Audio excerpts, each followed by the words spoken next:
Dear students, currently we are in the session number 8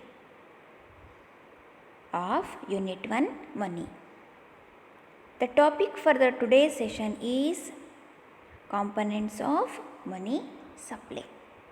The learning objectives of this session is to acquaint the students with the meaning and various components of money supply.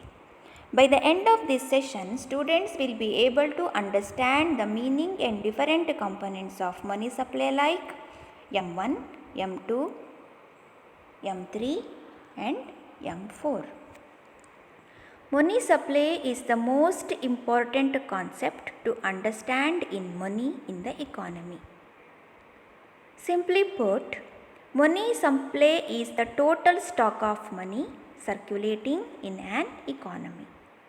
The circulating money involves the currency, printed notes, money in the deposit accounts and in the form of other liquid assets at any particular point of time. Money supply is also a stock variable.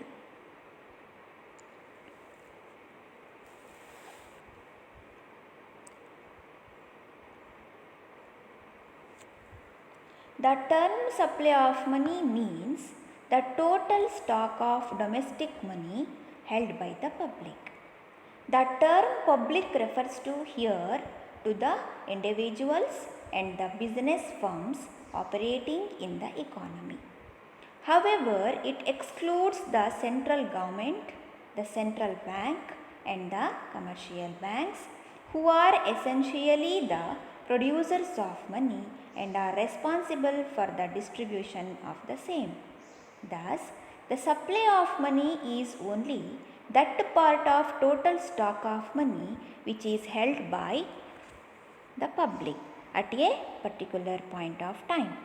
In other words, money held by its users and not the producers is the spendable form at a point of time is termed as money supply. Supply of money is also called a quantity of money, money supply or money stock.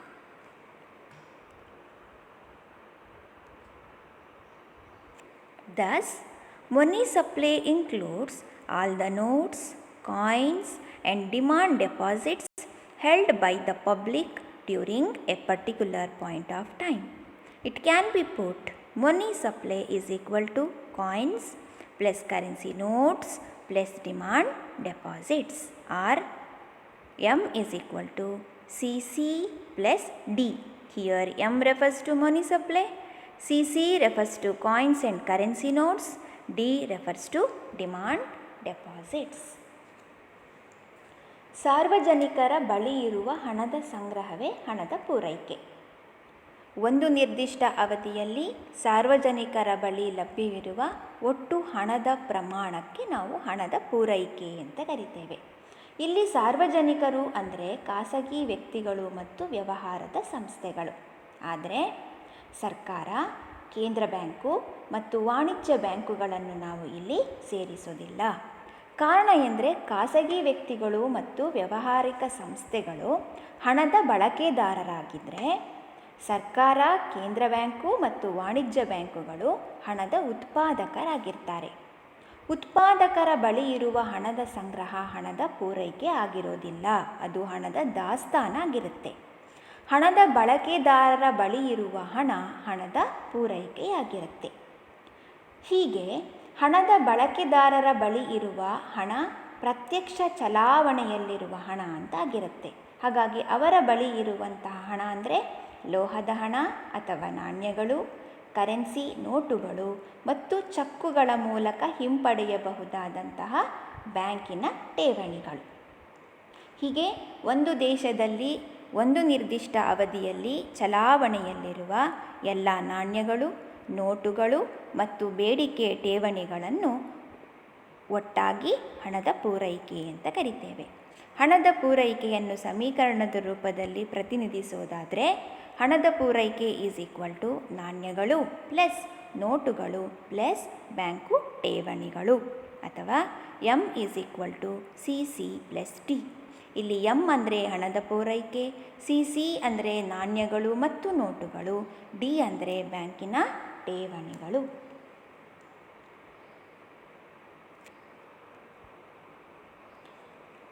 Supply of money and stock of money. The money supply is a stock as well as a flow concept. When the money supply is viewed at a point of time, it is a stock of money held by the public at a moment of time. It refers to currency money, that is currency notes and coins issued by the central bank or the central government and circulating in the economy. Demand deposits subject to withdrawal by check with the commercial banks held by the public.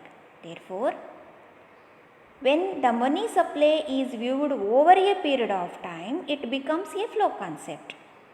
A unit of money may be spent several times during a given period of time, passing from one hand to another. The flow of money is measured by multiplying a given stock of money held by the public with the velocity of circulation. Therefore, supply of money is only that part of total stock of money which is held by the public at a particular point of time. In other words, money held by its users and not the producers is known as money supply. The stock of money held by the government and the banking system are not included because they are the suppliers or the producers of money. Therefore, supply of money is only a part of stock of money. Supply of money is a narrow concept and stock of money is the broader concept.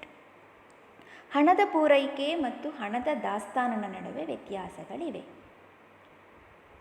ಹಣದ ಪೂರೈಕೆ ಅಂದರೆ ಒಂದು ನಿರ್ದಿಷ್ಟ ಅವಧಿಯಲ್ಲಿ ಒಂದು ರಾಷ್ಟ್ರದಲ್ಲಿ ಸಾರ್ವಜನಿಕರ ಬಳಿ ಇರುವ ಒಟ್ಟು ಹಣದ ಪರಿಮಾಣ. ಅಂದರೆ ಹಣದ ಬಳಕೆದಾರರ ಬಳಿ ಇರುವ ಒಟ್ಟು ಹಣದ ಪೂರೈಕೆಯಾಗಿರುತ್ತೆ. ಹಣದ ಪೂರೈಕೆ ಮುಖ್ಯವಾಗಿ ಎರಡು ರೀತಿಯಲ್ಲಿ ಕಂಡುಬರುತ್ತೆ. ಒಂದು, ನಾಣ್ಯಗಳು ಮತ್ತು ನೋಟುಗಳು ಹಾಗೂ ಬೇಡಿಕೆ ಠೇವಣಿಗಳು. ಹಣದ ದಾಸ್ತಾನು ಅಂದರೆ ಸರ್ಕಾರ ಮತ್ತು ಬ್ಯಾಂಕು ವ್ಯವಸ್ಥೆಯಲ್ಲಿ ಇರುವಂಥ ಹಣವಾಗಿರುತ್ತೆ. ಸರ್ಕಾರ ಮತ್ತು ಬ್ಯಾಂಕು ವ್ಯವಸ್ಥೆಯನ್ನು ನಾವು ಹಣದ ಪೂರೈಕೆದಾರರು ಅಥವಾ ಉತ್ಪಾದಕರು ಅಂತ ಕರಿತೇವೆ. ಅವರ ಬಳಿ ಲಭ್ಯವಿರುವಂಥ ಹಣದ ಪ್ರಮಾಣವನ್ನು ನಾವು ಹಣದ ದಾಸ್ತಾನು ಅಂತೇವೆ. ಹಣದ ದಾಸ್ತಾನು ವಿಶಾಲಾತ್ಮಕ ಪರಿಕಲ್ಪನೆಯಾಗಿದ್ದರೆ ಹಣದ ಪೂರೈಕೆ ಸಂಕ್ಷಿಪ್ತ ಪರಿಕಲ್ಪನೆಯಾಗಿರುತ್ತೆ. ಹಣದ ದಾಸ್ತಾನಿನ ಒಂದು ಭಾಗ ಹಣದ ಪೂರೈಕೆಯಾಗಿ ಪರಿಣಮಿಸುತ್ತೆ. Sources of money supply. There are the producers of money and are responsible for its distribution in the economy. There are various sources from which money can be supplied. First one, the government, who produces all the coins and the 1 rupee note. Second one, the Reserve Bank of India, which issues all the paper currency. And the commercial banks as they create the credit on the basis of demand deposits. There are 3 sources of money supply in an economy. First one, the government. Second one, the Reserve Bank of India and the commercial banks. ಒಂದು ರಾಷ್ಟ್ರದಲ್ಲಿ ಹಣವನ್ನು ಪೂರೈಕೆ ಮಾಡುವ ಮೂಲಗಳು 3. ಈ 3 ಮೂಲಗಳಿಂದ ಒಂದು ರಾಷ್ಟ್ರದಲ್ಲಿ ಹಣವು ಉತ್ಪಾದನೆಯಾಗಿ ವಿತರಣೆಯಾಗುತ್ತೆ. ಮೊದಲನೇದಾಗಿ ಸರ್ಕಾರ. ಭಾರತದಲ್ಲಿ ಎಲ್ಲ ಉಪಾಧಿಯ ನಾಣ್ಯಗಳನ್ನು ಮತ್ತು 1 ರೂಪಾಯಿಯ ನೋಟನ್ನು ಕೇಂದ್ರ ಸರ್ಕಾರ ಮುದ್ರಿಸಿ ಚಲಾವಣೆಗೆ ತರುತ್ತೆ.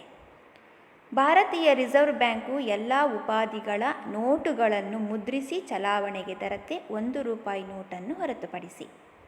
ಮೂರನೇದಾಗಿ ಎಲ್ಲ ವಾಣಿಜ್ಯ ಬ್ಯಾಂಕುಗಳು ಬೇಡಿಕೆ ಠೇವಣಿಗಳ ಆಧಾರದ ಮೇಲೆ ಸಾಲವನ್ನು ಸೃಷ್ಟಿಸ್ತವೆ. ಹೀಗೆ ಕೇಂದ್ರ ಸರ್ಕಾರ, ಕೇಂದ್ರ ಬ್ಯಾಂಕು ಮತ್ತು ವಾಣಿಜ್ಯ ಬ್ಯಾಂಕುಗಳು ಒಟ್ಟಿಗೆ ಸೇರಿ ಒಂದು ರಾಷ್ಟ್ರದಲ್ಲಿ ಹಣವನ್ನು ಪೂರೈಕೆ ಮಾಡುವ ಕೆಲಸವನ್ನು ನಿರ್ವಹಿಸ್ತವೆ. Measures of money supply in India.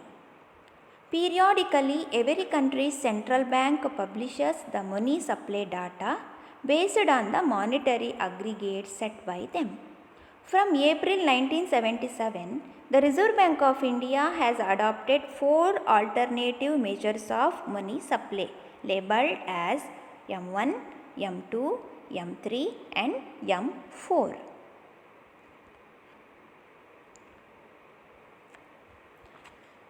There are different views held by monetary economists regarding the composition of the money supply. These views may be broadly divided into traditional view and modern view. The traditional view stresses the medium of exchange function of money. According to this view, money supply composed of currency money and bank money. The modern view suggested that broad measure of money supply. According to this view, the money supply is a wider concept which includes the whole range of liquidity in the asset portfolio of an individual. Up to 1967-68, the Reserve Bank of India used to adopt only the narrow measure of money supply, M. It was defined as the sum of currency and demand deposits both held by the public. From 67-68, RBI started publishing additionally a broader measure of money supply called aggregate monetary measures.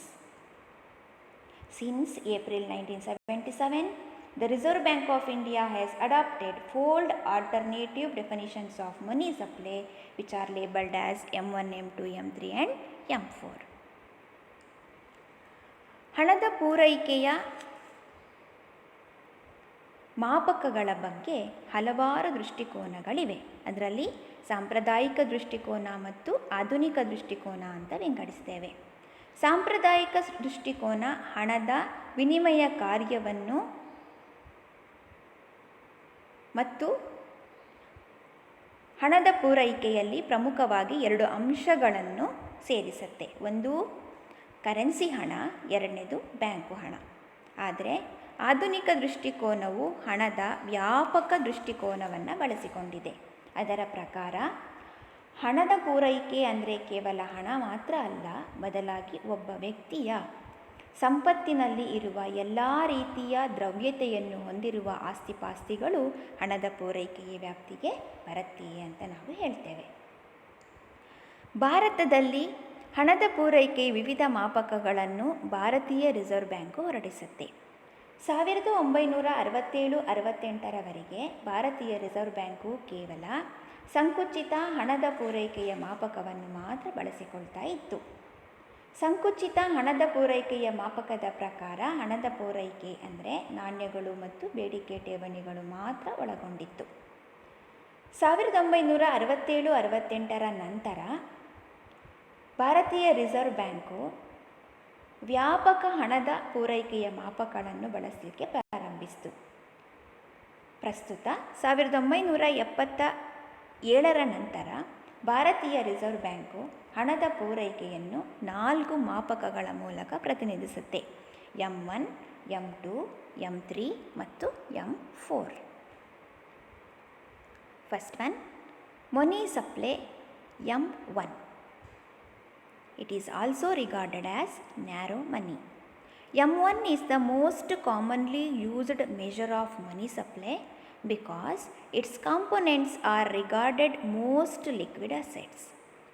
M1 includes all the currency notes being held by the public, that is represented by CC, demand deposits with all the banks, DD, and the other deposits of the banks kept with the RBI, OD, on any given day.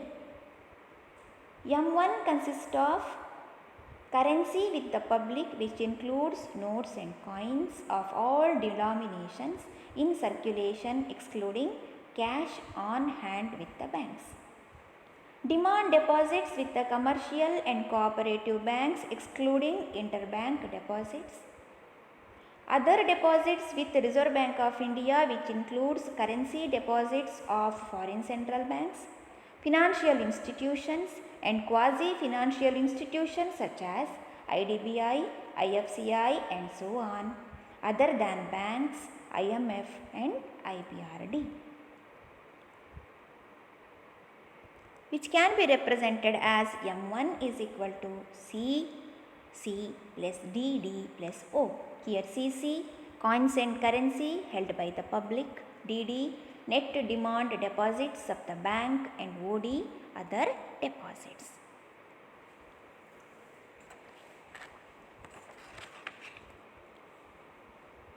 M1 ಹಣದ ಪರಿಕಲ್ಪನೆ, ಇದನ್ನು ಸಂಕುಚಿತ ಹಣದ ಪರಿಕಲ್ಪನೆ ಎಂದು ಕರೀತಾರೆ. M1 ಹಣದ ಪರಿಕಲ್ಪನೆಯಲ್ಲಿ ಮುಖ್ಯವಾಗಿ 3 ರೀತಿಯ ಅಂಶಗಳು ಒಳಗೊಳ್ತವೆ. ಒಂದು, ಸಾರ್ವಜನಿಕರ ಬಳಿ ಇರುವ ನಾಣ್ಯಗಳು ಮತ್ತು ನೋಟುಗಳು. ಎರಡನೇದಾಗಿ, ಬ್ಯಾಂಕಿನ ಬಳಿ ಇರುವ ಬೇಡಿಕೆ ಠೇವಣಿಗಳು ಮತ್ತು ರಿಸರ್ವ್ ಬ್ಯಾಂಕಿನ ಬಳಿ ಇರುವ ಇತರೆ ಠೇವಣಿಗಳು. ಸಾರ್ವಜನಿಕರ ಬಳಿ ಇರುವ ಎಲ್ಲ ಉಪಾಧಿಗಳ ನಾಣ್ಯಗಳು ಮತ್ತು ನೋಟುಗಳನ್ನು ಸೇರಿಸ್ತೇವೆ. ಬ್ಯಾಂಕಿನಲ್ಲಿ ಇರುವ, ಬ್ಯಾಂಕು ಅಂದರೆ ವಾಣಿಜ್ಯ ಬ್ಯಾಂಕುಗಳು, ಅವುಗಳ ಬಳಿ ಇರುವಂತಹ ಎಲ್ಲ ಠೇವಣಿಗಳೂ ಸೇರುತ್ತೆ. ಜೊತೆಗೆ ರಿಸರ್ವ್ ಬ್ಯಾಂಕಿನಲ್ಲಿ ಇರುವಂತಹ ಇತರೆ ಠೇವಣಿಗಳಲ್ಲಿ ಮುಖ್ಯವಾಗಿ ವಿದೇಶಿ ಕೇಂದ್ರ ಬ್ಯಾಂಕುಗಳು, ಇತರೆ ಹಣಕಾಸಿನ ಸಂಸ್ಥೆಗಳು ಮತ್ತು ಅರೆ ಹಣಕಾಸಿನ ಸಂಸ್ಥೆಗಳಾದಂಥ IDBI ಮತ್ತು IFCI ಹೊಂದಿರುವಂತಹ ಠೇವಣಿಗಳು. ಆದರೆ ಇದರಲ್ಲಿ IMF ಮತ್ತು IBRDಯ ಠೇವಣಿಗಳು ಸೇರಿರೋದ್ರಿಲ್ಲ. ಹೀಗೆ ಈ 3 ಅಂಶಗಳನ್ನು ಒಟ್ಟಿಗೆ ಸೇರಿಸಿದಾಗ M1 ಹಣದ ಪರಿಕಲ್ಪನೆ ಲಭ್ಯವಾಗುತ್ತೆ. ಇದು ಸಂಕುಚಿತ ಹಣದ ಪರಿಕಲ್ಪನೆಯಾಗಿರೋದಲ್ಲದೆ ಇದರಲ್ಲಿ ಇರುವಂತಹ ಎಲ್ಲ ಅಂಶಗಳು ಅತಿ ಹೆಚ್ಚು ದ್ರವ್ಯತೆಯನ್ನು ಹೊಂದಿರುವಂತಹ ಅಂಶಗಳು ಆಗಿರ್ತವೆ. ಇದನ್ನು M1 = CC plus DD plus OD ಅಂತ ರೆಪ್ರೆಸೆಂಟ್ ಮಾಡ್ತೇವೆ. ಇಲ್ಲಿ M1 ಅಂದರೆ ಸಂಕುಚಿತ ಹಣದ ಪರಿಕಲ್ಪನೆ, CC ಅಂದರೆ ಸಾರ್ವಜನಿಕರ ಬಳಿ ಇರುವ ನಾಣ್ಯಗಳು ಮತ್ತು ನೋಟುಗಳು, DD ಬ್ಯಾಂಕಿನ ಬಳಿ ಇರುವ ಬೇಡಿಕೆ ಠೇವಣಿಗಳು, OD ರಿಸರ್ವ್ ಬ್ಯಾಂಕಿನ ಬಳಿ ಇರುವ ಇತರೆ ಠೇವಣಿಗಳು.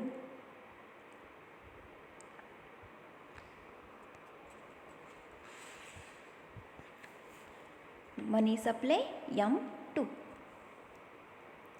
M2 includes all the inclusions of M1 and additionally the saving deposits of the Post Office Savings Bank. It consists of M1 plus Post Office Savings Bank deposits. Since savings bank deposits of commercial banks and cooperative banks are included in the money supply, it is essential to include Post Office Savings Bank deposits. The majority of people in rural as well as urban India have a preference for Post Office deposits from the safety viewpoint than the bank deposits.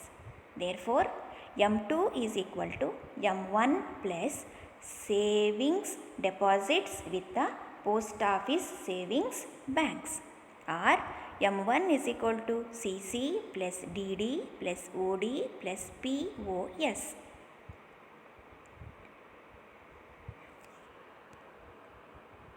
Next, money supply M3. It is also regarded as broad money concept.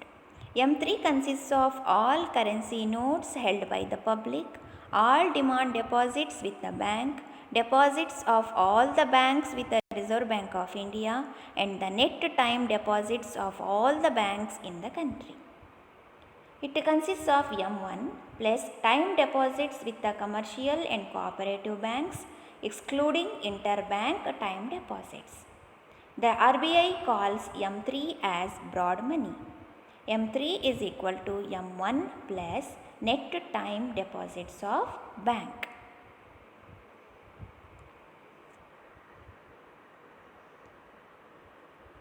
Money supply M4. M4 is the widest measure of money supply that the RBI uses. It includes all the aspects of M3 and also includes the savings of the post office banks of the country. It is the least liquid measure of all of them. M4 consists of M3 plus total post office deposits comprising time deposits and demand deposits as well. This is the broadest measure of money supply. M4 is equal to M3 plus total deposits with the post office savings organization. Therefore, M4 is equal to M3 plus post office savings, or M1 is equal to CC plus DD plus OD plus TD plus POS. All the above four measures represent different degrees of liquidity, with M1 being the most liquid and M4 is being the least liquid. In practice, M1 is widely used as a measure of the money supply, which is also called aggregate monetary resources of the society. ಒಟ್ಟು ಹಣದ ಪೂರೈಕೆಯಲ್ಲಿ 4 ಭಾಗಗಳು M1, M2, M3, M4. M1 ಅಂದರೆ ನಾಣ್ಯಗಳು plus ನೋಟುಗಳು plus ಚಾಲ್ತಿ ಠೇವಣಿಗಳು ಮತ್ತು ರಿಸರ್ವ್ ಬ್ಯಾಂಕಿನ ಇತರೆ ಠೇವಣಿಗಳು. ಎರಡನೇದಾಗಿ M2 is equal to M1 plus ಅಂಚೆ ಕಚೇರಿಯ ಉಳಿತಾಯ ಠೇವಣಿಗಳು. M1 ಹಣದ ಪರಿಮಾಣಕ್ಕೆ ಅಂಚೆ ಕಚೇರಿ ಉಳಿತಾಯ ಠೇವಣಿಗಳನ್ನು ಸೇರಿಸಿದಾಗ M2 ಹಣದ ಪೂರೈಕೆ ಲಭ್ಯವಾಗುತ್ತೆ. M3 ಅಂದರೆ ವಾಣಿಜ್ಯ ಮತ್ತು ಸಹಕಾರಿ ಬ್ಯಾಂಕ್ಗಳಲ್ಲಿರುವ ಅವಧಿ ಠೇವಣಿಯನ್ನು ಸೇರಿಸಿದಾಗ M3 ಹಣದ ಪೂರೈಕೆ ಲಭ್ಯವಾಗುತ್ತೆ. M4 ಅಂದರೆ M3 ಹಣದ ಪೂರೈಕೆಗೆ ಅಂಚೆ ಕಚೇರಿಯ ಉಳಿತಾಯ ಸಂಸ್ಥೆಗಳ ಒಟ್ಟು ಠೇವಣಿಗಳನ್ನು ಸೇರಿಸಿದಾಗ M4 ಆಗುತ್ತೆ. ಈಗ ರಿಸರ್ವ್ ಬ್ಯಾಂಕು M1 ಹಣದ ಪೂರೈಕೆಯನ್ನು ಸೀಮಿತ ಹಣ ಅಂತಲೂ, M2 ಸಮೀಪ ಹಣ ಅಂತಲೂ ಮತ್ತು M3ಯನ್ನು ಒಟ್ಟು ಹಣದ ಸಂಗ್ರಹ ಅಂತಲೂ ಕರೆದಿದೆ. ಹಾಗೂ M4 ದೇಶದ ಸಮಗ್ರ ಹಣಕಾಸಿನ ಸಂಪನ್ಮೂಲವನ್ನು ಸೂಚಿಸುತ್ತೆ. ಹೀಗೆ ಹಣಕಾಸಿನ ನಿರ್ವಹಣೆ ದೃಷ್ಟಿಯಿಂದ M1 ಎಂಬುದು ಹಣದ ಪ್ರವಾಹವನ್ನು ಸೂಚಿಸಿದರೆ M1 ಮೇಲೆ ರಿಸರ್ವ್ ಬ್ಯಾಂಕಿಗೆ ಸಂಪೂರ್ಣ ನಿಯಂತ್ರಣವನ್ನು ಹೊಂದಿರುತ್ತೆ. Therefore, we can classify the components of money supply into 4 categories: M1, M2, M3 and M4. In addition, an important determinant of the size of money supply in a modern economy is the size of monetary base. The monetary base, sometimes called as high-powered money, HRM0. The term monetary base refers to the supply of funds available for use either as cash or as reserves of the central bank. Money supply arises directly in relation to the changes in the monetary base. Monetary base changes due to changes in the government policy. It is also influenced by the value of money. Monetary base in general includes